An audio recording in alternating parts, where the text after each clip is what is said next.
The 2026 federal budget presented by President Bola Ahmed Tinubu totals approximately 58.18 trillion naira with an ambitious focus on security, infrastructure and human capital development against a challenging fiscal backdrop.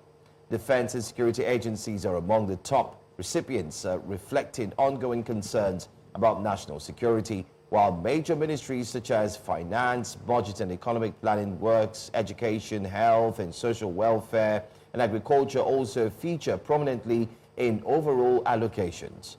However, experts and civil society organizations have flagged several shortcomings, notably a huge projected deficit of over 23 trillion naira, about 4.3% of the GDP, heavy debt servicing commitments that consume a large share of revenue, and relatively low investment in critical social sectors like health, which recently said they only received 36 million naira, and education compared with global benchmarks.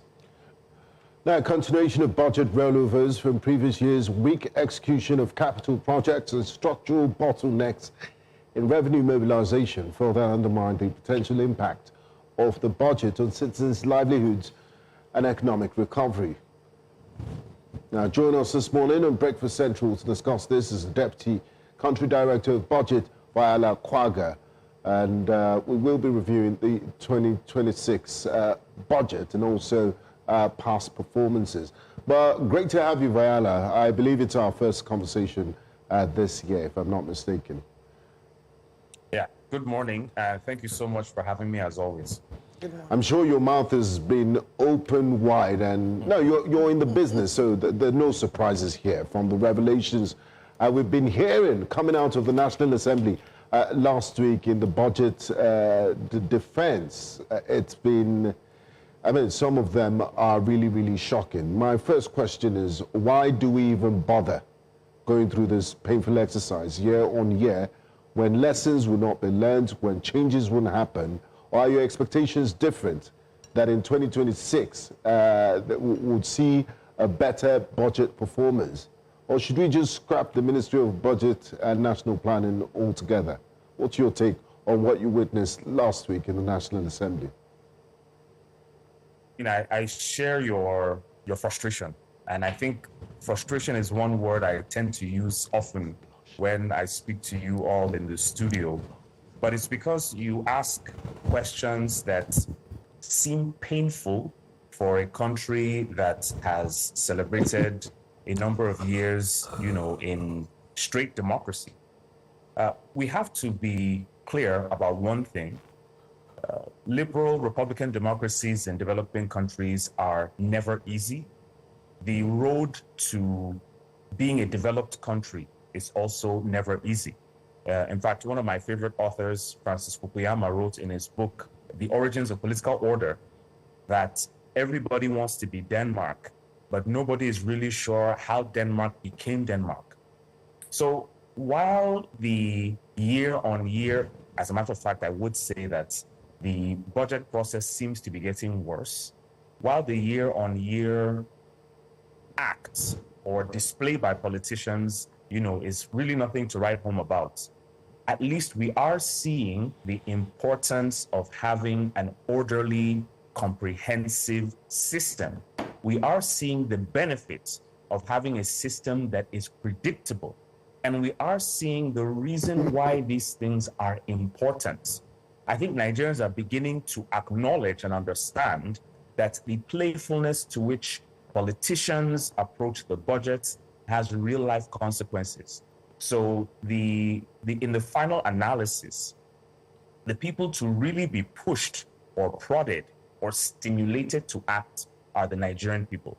Maybe I'll just round up by saying that why I feel this particular budget defense is even more egregious is because of the nature of the defense itself.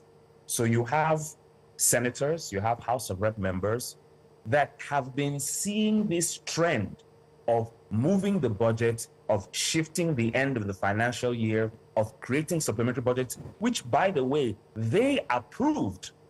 So it is stupefying to hear these same members of the National Assembly express shock at what is happening. There's a clear case of collusion. And, some senators were saying, oh, the Office of the Accountant General would not have his capital expenditure released, or, they would go after his money. I don't think that that's going to happen. When you have the opportunity to make a demand on the Office of the Accountant General and the Ministry of Finance for their annual cash plan, you did not. The Fiscal Responsibility Act very clearly states that the Ministry of Finance, the Office of the Accountant General, must prepare an annual cash plan that shows how much money they are going to earn. We operate what accountants call the accrual system. It's not a cash-based system. So in some way, even before you get certain payments, you record them, you record as having received them already. So there should be some level of predictability, in this entire process. But again, let me just end here by saying that Nigerians need to understand that the National Assembly, the senators, the members of the House of Representatives are there at your pleasure. You have the power to recall. I'm sure you can remember when Senator Natasha Akpoti, surprisingly had so many people that wanted to recall her. Why don't we try to test that now for these same politicians that want to come back next year? Nigerians need to make it extremely difficult for politicians to return so that they would understand the reason and the need to be accountable to the people. Well, Viola, you talk about recalling politicians and representatives. We see how very difficult it is. I don't think we've been able to yet institute a successful recall of our representatives in Nigeria. So I don't know if that is now a viable option, but we'll talk about that more. We're still exploring. No, at the polls. At the poll, okay. Yeah, but he's talking about instituting a recall now that we should probably test that out. I don't know if we're ready for that, but we'll come back to talk more about this and still reviewing the 2026 budget after this break.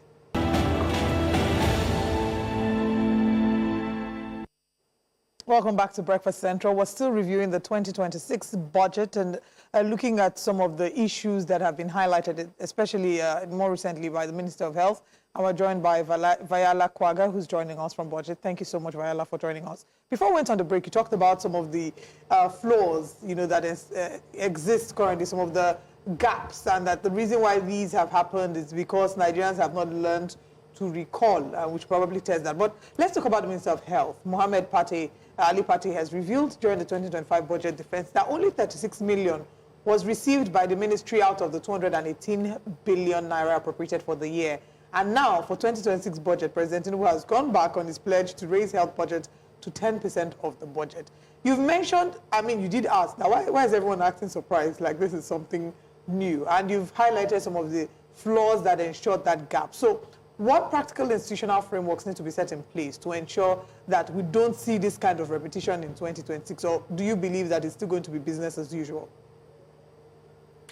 So when you're dealing with Nigerian politicians, you have to understand that they aren't always the ones at fault.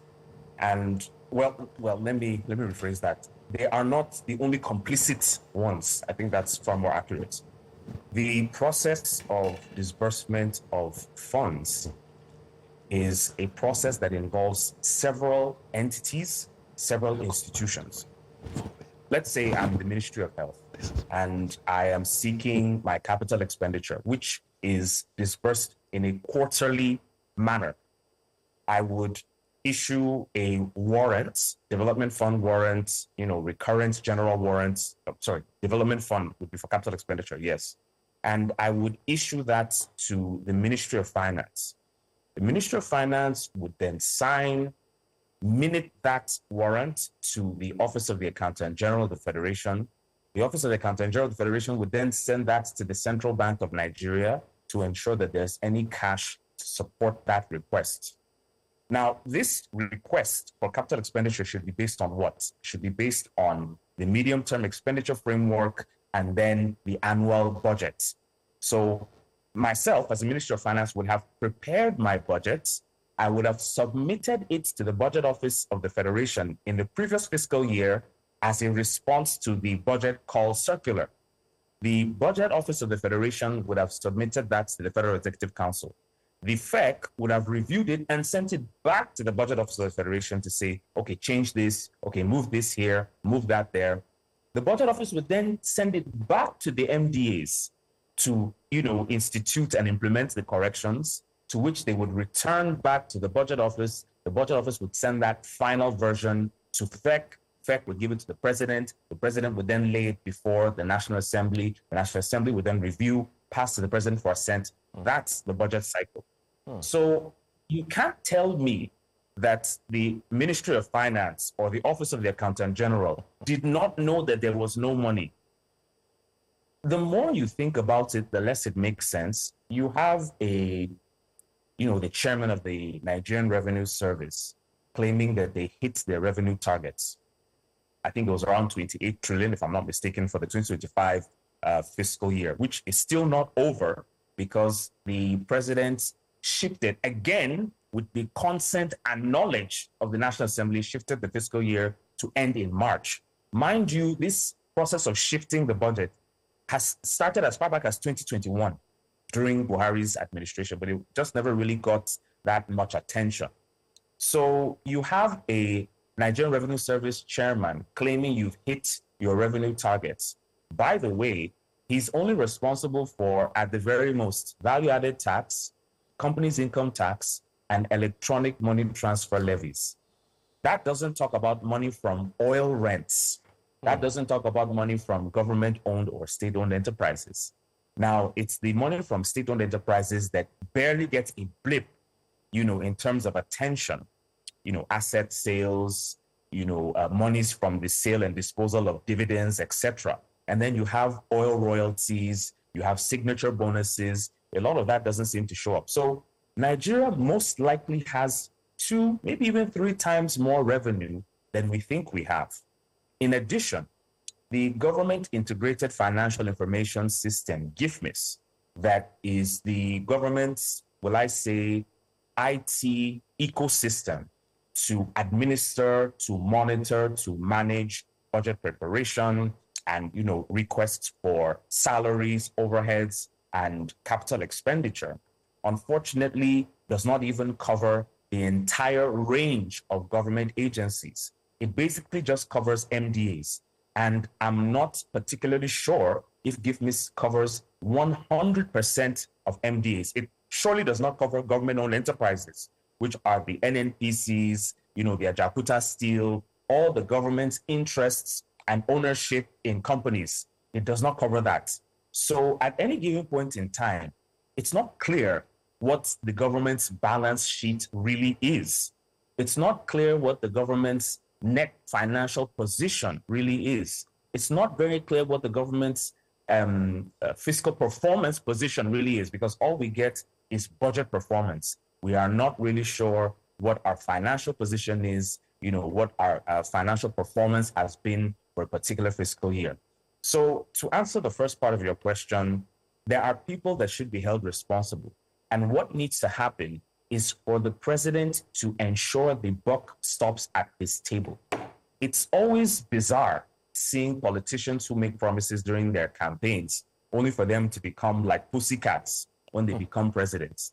And it's because there are significant institutional forces. Remember when Okonjo-Iweala wrote a book, I think, where she said corruption fights back?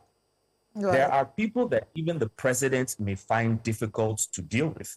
I'm reading Dr. Charles Omole's book on Muhammadu Buhari, and as much as I found a lot of his policies abhorrent, it was an insight into the difficulties in leading a country like Nigeria that has a manifold number of elite interests. We are talking about hundreds, possibly, mathematically thousands of interests of persons that work in the civil service, of persons that work in government-owned enterprises, of party officials, of, politicians in your own party, of people in the justice system, the international, scene, that are all working at different purposes.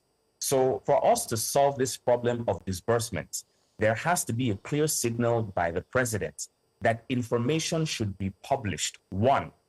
2, there should be a mechanism where consequences happen.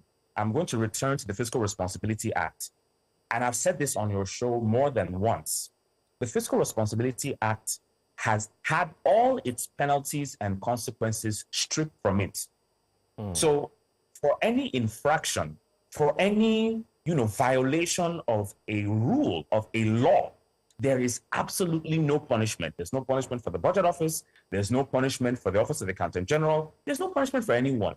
And this was deliberate because when the National Assembly at that time, 2006, late 2006, was passing the law, or early 2007, the civil society organizations that were providing assistance were told that we need to remove the penalties from this law unless it will not fly.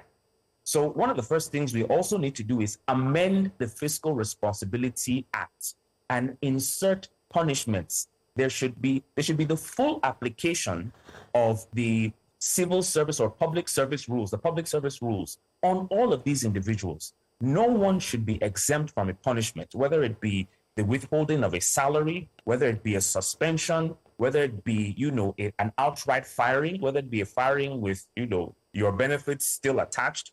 There has to be the implementation of punishments. And this would involve the office of the head of service of the Federation. This would involve the secretary to the government of the Federation. This would involve the president. This would involve the Federal Executive Council. But the real problem, I think, and I'm going to round up now, is our political culture. Now, the political culture among the elites is one of short-termism and one of, some level of consensus.